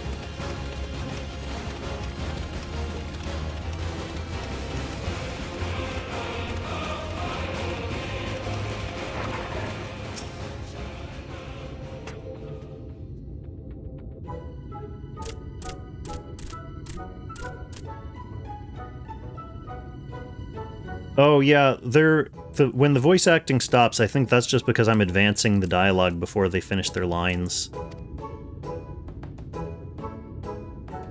Because I read faster than they speak. Although that said, in Final Fantasy XVI, they did some of that where, like, all the main dialogue was fully voiced, all the main story scenes and stuff. But there's, like, side quest content where you're talking to characters. They didn't want to voice all the side quest stuff, so they just voice like the first line of the dialogue and then they stop after that. It's kind of a nice way to do it, to be honest.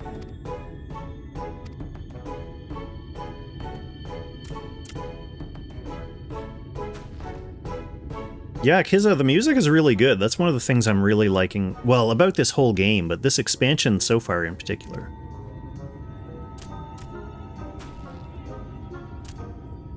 Yeah, Northwind not voice acting all the minor characters for minor little cutscenes, I think is a blessing. Like, if I had to listen to this Gun guy voice all of these lines... Nah. Okay, what did he want me to do? Search for relics. This is a fairly standard fetch quest goal. Go to the area of the map, click the thing... Probably do a fight at one or two of them, go back and talk to the dude, and then boom, done.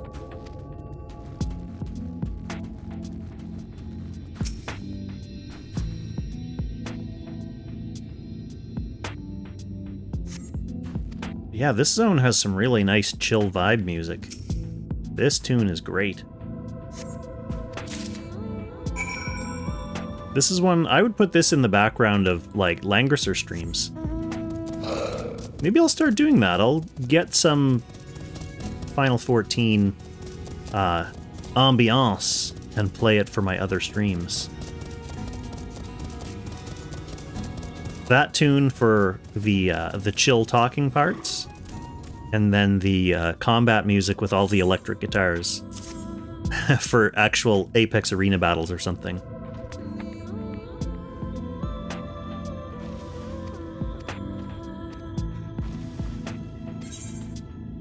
Yes, give me that ether current. Oh, cool, I don't have to report back to the guy who gave me the quest either, so I can just finish and go inside, see Alice, and then carry on.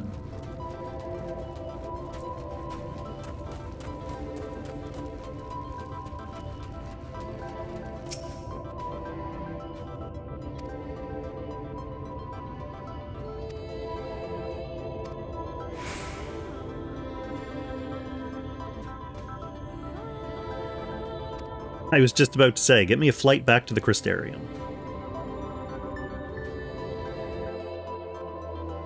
Sands of Amber. Got it. Thanks.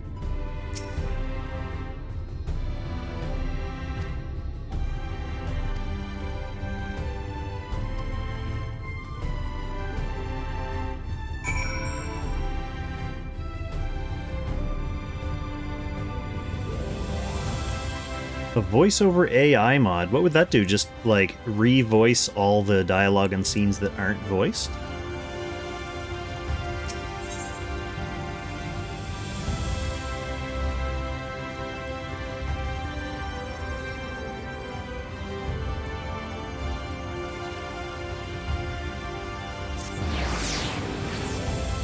I'm playing on PlayStation, so mods are already off the table for me.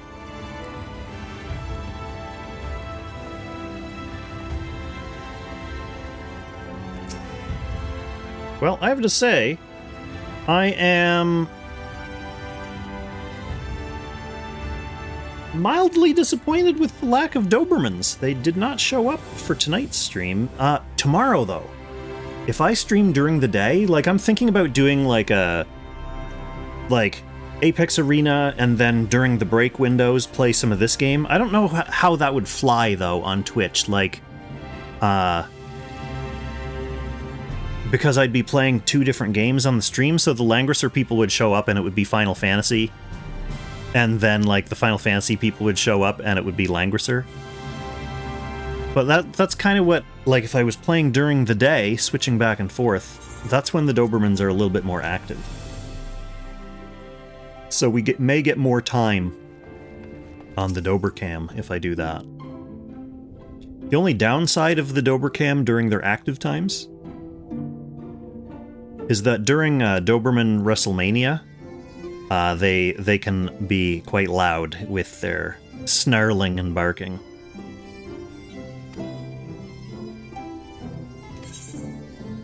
So I may have to adjust my volume if that begins to occur.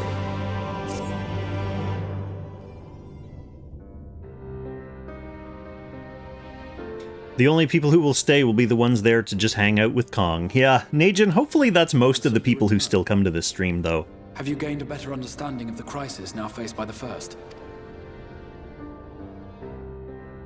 Better is not the word I would use. Some lands may have been spared. That is, I mean, one thing that I kind of nurture with the chill streams is that,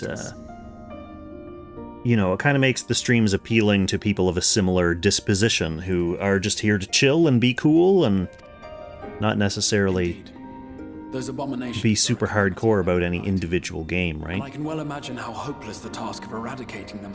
But after countless battles and untold Sin Eaters are drawn to serve the strongest of their kind, a class of creature we call Light Wardens. Well, let's kill them. Just as an ant colony will perish in the absence of its queen, we believe that the death of a... I have a feeling Yulmul might have something to say about any concerted action we take again.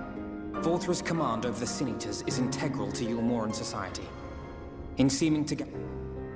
He will not take kindly to us depriving him of such youth. Agreed. Thus we will need to occupy or otherwise divert his forces whilst we proceed with the business of a Until we have done so, all other... I'm going to go ahead and guess at this very early stage we are to forestall the 8th Umbral that the raid bosses of this expansion are going to be like the top Sin Eaters, and they're going to be like godly characters. No need to confirm or deny that in the chat. I'm just speculating out loud at this very early stage. Perhaps.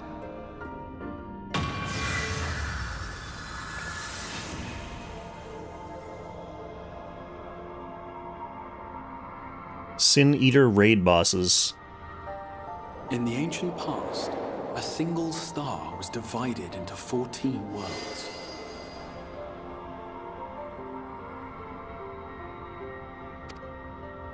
This is the source, your home. These others are the 13 shards, in whose number we find the first. Though physically separate, they retain a connection. Now, let us assume that a given element in one of the shards, just as water will flow from the highest point to the lowest, the excess energy will begin trickling into the source. Oh damn, we don't want that to happen. And such an influx of ether will of course exert... If the element in question were fire, then drought and wildfires might ensue. As ether continues to pour in, such phenomena will become more and more extreme, until eventually, a single, untimely event triggers a disaster which cracks the barrier.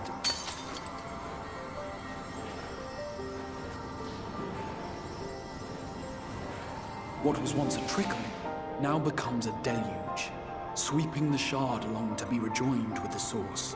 At the same time, the element which held sway in the shard is unleashed in full. Its energies An earthquake thus magnified might strike with enough force to shatter These devastating events are what we refer to as 7 times has a calamity befallen the source. 7 times has a shard been absorbed. Constant state of post-apocalypse world.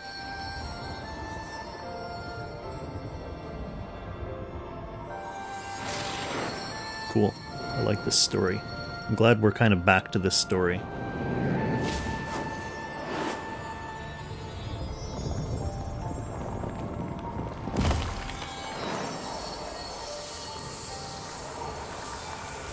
Although, now I'm left to speculate about the motivation of the Ascians in encouraging these calamities to happen.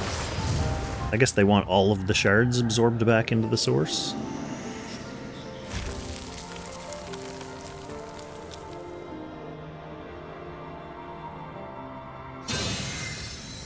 At present, the light-drowned realm of the First stands perilously close to meeting the condition. It is the Sin Eaters who are to blame. In addition to attracting their lesser kin, the Light Wardens I mentioned earlier radiate.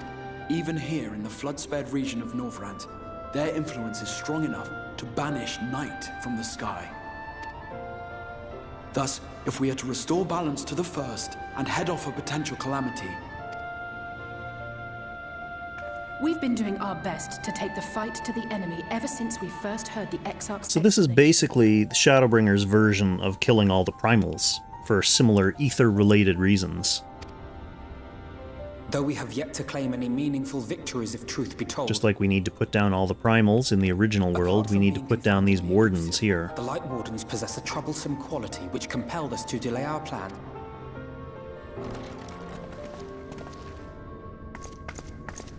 Forgive the interruption, my lord, but Hallminster Switch is requesting reinforcements.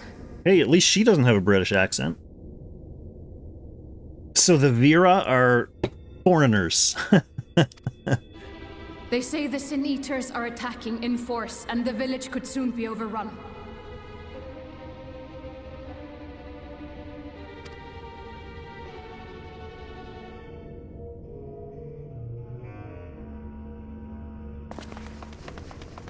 alert the guard.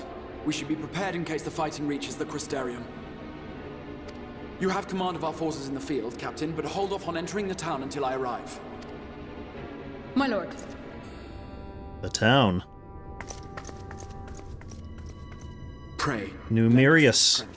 Welcome to the stream. Will provide you with far greater insight than any explanation I could offer.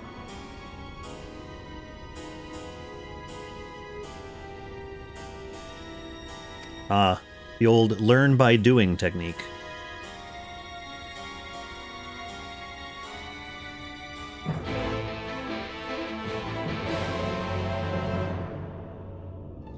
Every time I hear that, something about the melody of the Shadowbringers Accept a Quest tune reminds me of a Kinks song. So every time I hear it, I always sing Kinks lyrics in my head. Hallminster Switch, north of Lakeland.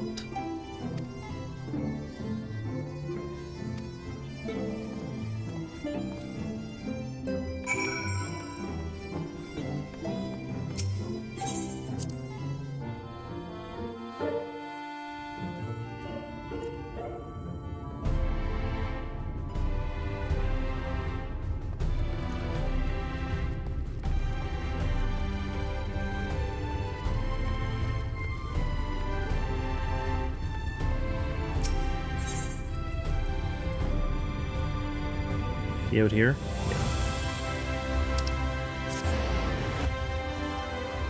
I have already done a little bit of wandering around in this area because I came here to collect some mining. Mining and botany. Violet Triffid. Wow, a reference to other literature. In a Square game. A Final Fantasy game with a reference to some other literature? Imagine.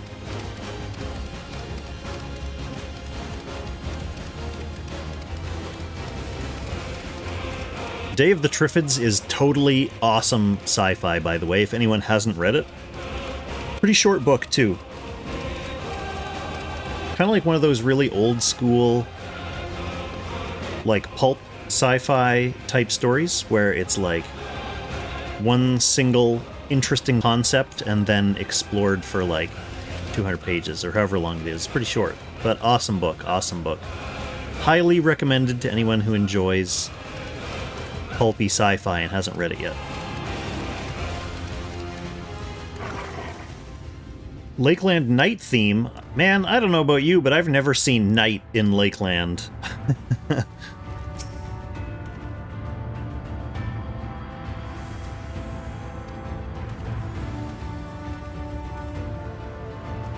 This is north, eh?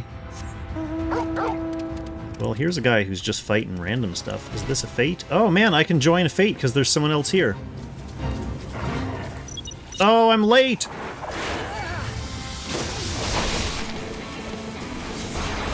I won't even get credit for this because I'm so late. Yeah, look at that. 2,000 experience. Oh, right, I'm so helpful.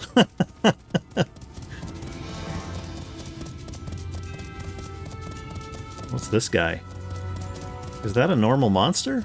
Oh no, that's like a B tier. Think I can solo this guy? It's got the B tier hunt mark, so it shouldn't be like, you know, one of the super powerful A tier ones.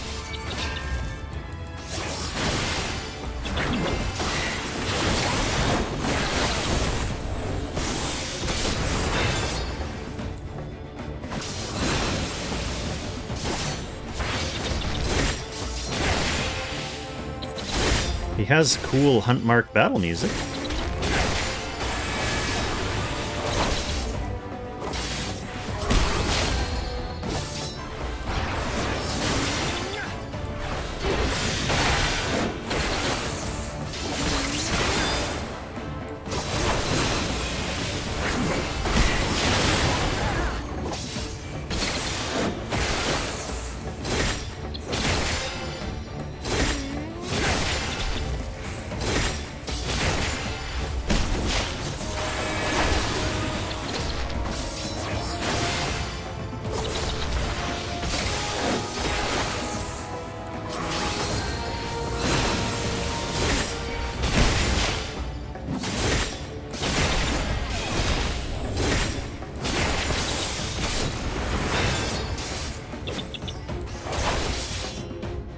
I mean, he's surviving a lot longer than most B-tier marks that I'm used to fighting survive. But that's just because he's 10 levels higher than anything that I'm used to fighting. But that said, he is easy. I mean, I'm still at full health. My Chocobo is rank 10, like a maxed out healer Chocobo as well. So usually if I'm gonna fight like a monster solo that I figure I might need some help with, bring my Chocobo out. That guy, not so bad, not so bad.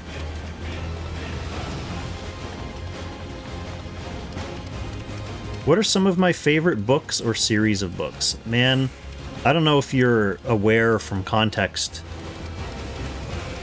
or if I've said it on stream before, but I basically did a PhD in literature. So I have read many a book. I like reading and I like a lot of books. So yeah, I was gonna say, especially Warriors Northwind, but Paladins, I don't know. How's Paladins for healing? They have a lot of healing in their spells, I guess. But yeah, back to books. I don't know, I'd say, like, Romance of the Three Kingdoms is one of my favorite books. I like Lord of the Rings. I like a lot of more modern fiction as well. So, like, the recent show, there's a... Is it on Netflix? Yeah, it is on Netflix. The Three Body Problem, that's an adaptation of a book. Chinese book originally, Three Body Problem.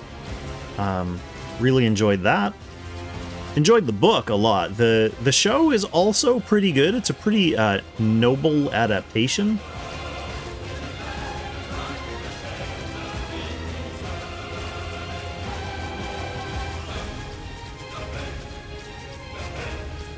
I just like to read a lot of stuff.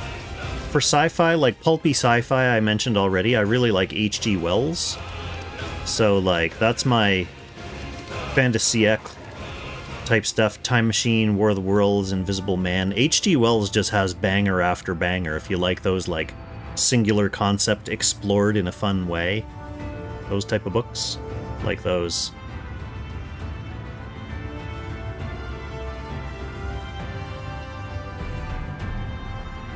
Clemency, yes. I was in a dungeon with my friends,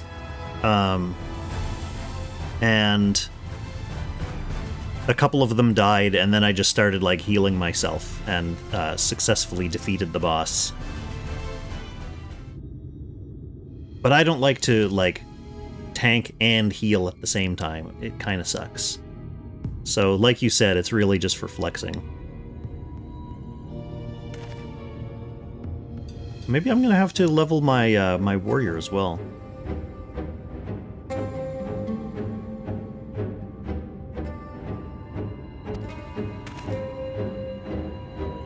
Because Paladin, I really like Paladin, and Paladin's super fun for group content. But if I'm just walking around the world fighting marks and doing fates and stuff, it sounds like Warrior would be the tank class to be on.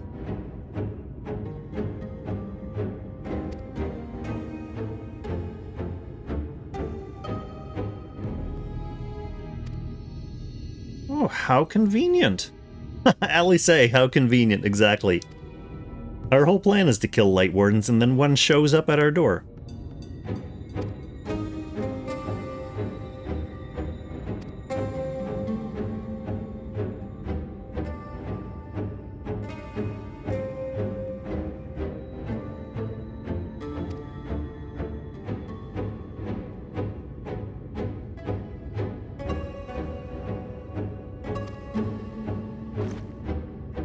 Okay, so they have their own interesting power.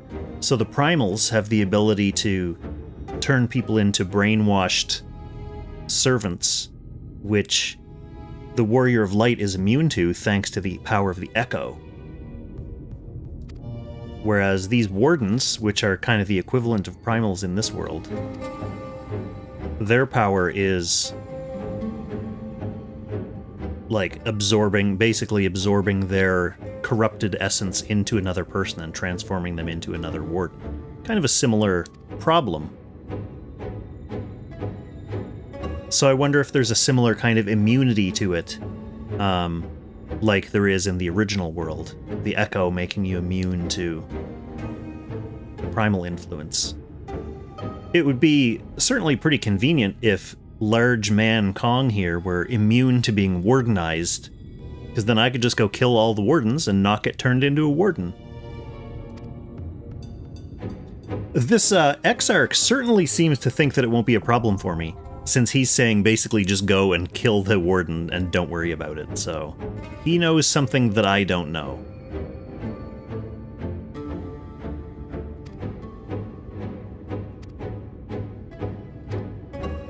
Oh, this is basically just telling me that I can use duty support to do these dungeons.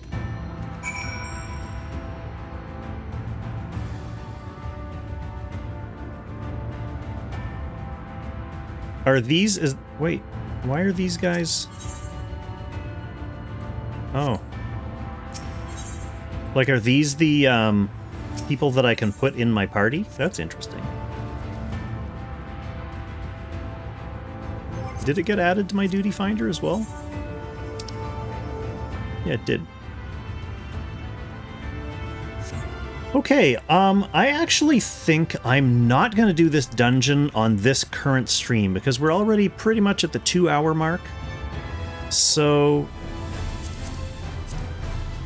I think I'm going to save the dungeon for when my buds are online, and I'll do it with them. So one of the things I've been doing is that my other IRL friend, Mess You Up from Destiny, we've basically been kind of playing through the game at the same pace, and anytime we get to like a dungeon or a trial or a group content, we will go into it together. So it's the first time I've seen the dungeon, first time he's seen the dungeon, and that's kind of cool. And we've been doing a good job of like keeping up with each other. So when he's too busy to play, I'll do crafting and stuff. And when I'm too busy to play, he goes off and does stuff around the world. So that said, I'm going to call it here for now, probably crack through this dungeon with him, and then when I come back, what I'll do is I'll start at this dungeon again, and then continue going through the main story on the next stream. Yeah, that's what I'll do. So, for now, most of the other stuff I'm going to be doing is going to be silly stuff like hunts, crafting, kind of off-stream stuff. But it is after 1 o'clock a.m. here. I'm on Atlantic time.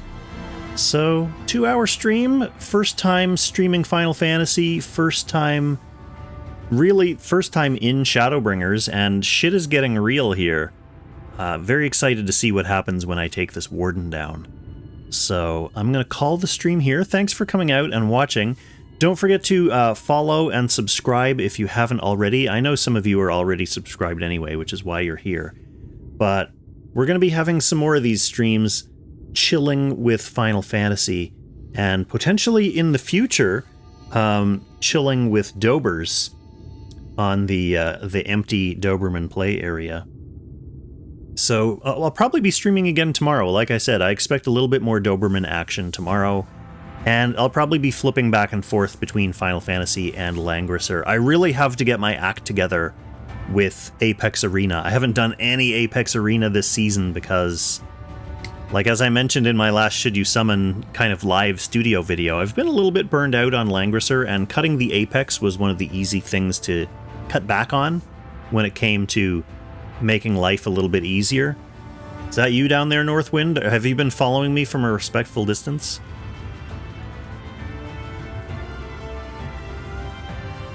Yeah, Isolde and Jace ruined Apex for you, Rice Crew? Oh no, that's just a random guy. My brother Tristan kind of said something similar, like Isolde and Eshin ruined Apex for him, so to be honest, I think he's done with the game, which kind of sucks. And a lot of people are having a similar... For me, it's not that, like, the balance or the meta is too different or too annoying, it's just that I was a little bit worn down from working really, like, things at my day job. The past month has been actually really hectic and really busy, so I didn't feel like when I had time off to relax that I wanted to, like, spend it gaming. I wanted to just, like, go veg, which is kind of what I've been allowing myself to do a little bit. All that is a very long way of coming back to the original point, which is that I haven't even done my qualifiers in Apex yet, so tomorrow really has to be the time for me to do that. I have an up-to-date box, I have great characters all fully cast, I have the new Arkenfell, who I'm really excited to use in Apex because he's a Guyver character and I'm a big Guyver fan. So he's ready, he's 10 cast, fully built, so I'll probably bust him out tomorrow. Maybe I'll stream it, and we'll see how she goes. I know I don't usually stream my Apex for like the past like 8 seasons. I haven't streamed much of like me actually playing Apex. I've mostly streamed replays and tournament matches. So if I can keep the same kind of chill vibes while doing competitive PvP as I have on a stream like this, then maybe that'll help me focus and not really worry about my 50% win rate. So if you want to tune in tomorrow, follow and subscribe and like the VODs and all that stuff so the algorithm will know that you want to know when I'm streaming. Other than that, I mean, you guys know how to use social media, you guys know what you're doing, so I will catch you in those videos when they come up, and yeah, I'll see you then. Thanks for watching, everyone.